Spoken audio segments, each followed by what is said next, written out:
जैसे वो air defence. बड़ी खबर एक इस वक्त आ रही है जहां अमेरिका के उपराष्ट्रपति का बयान सामने आया है। जेडी वैंस ने कहा है कि हम युद्ध के बीच में शामिल नहीं होंगे, ये मूल रूप से हमारा काम नहीं है। अमेरिका के उपराष्ट्रपति जेडी वैंस का ये बयान जो है वो सामने आया है और उन्होंने स्पष्ट कर दिया है कि हम युद्ध के बीच में शामिल नहीं होंगे। उमाशंकर हमारे साथ तमाम जानकारी के साथ लगातार जुड़े हुए हैं। उमाशंकर, अमेरिका ने इससे पहले उनके विदेश मंत्रालय के प्रवक्ता ने कहा कि दोनों देश जो है वो बातचीत से जो है वो समाधान निकाले, और जेडी वैंस ने तो स्पष्ट कर दिया है कि हम इस युद्ध में जो है वो शामिल नहीं होंगे, बातचीत से रास्ता निकाले। और यहां तक उन्होंने कहा कि ये युद्ध और एस्केलेट होकर, चूंकि दोनों ही देश परमाणु तौर पर सक्षम हैं, तो ये उस तरफ ना बढ़े, ये भी सुनिश्चित करें।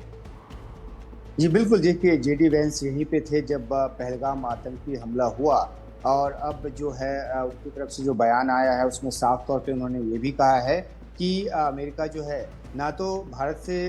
जो हथियार रखने को कह सकता है, यानी भारत से युद्ध न करने की बात जो है अमेरिका नहीं कह सकता, और ना ही पाकिस्तान से वो हथियार रखने को कह सकता है। इसका मतलब ये हुआ कि वो ये बताने की कोशिश कर रहे हैं कि अगर दोनों देशों को आपस में लड़ना होगा तो लड़ाई तो होगी, लेकिन साफ तौर पे एक बात जो वो कहते नजर आ रहे हैं वो ये कि डिप्लोमेटिक चैनल के जरिए वो लगातार ये कोशिश करते रहेंगे, अमेरिका ये कोशिश करता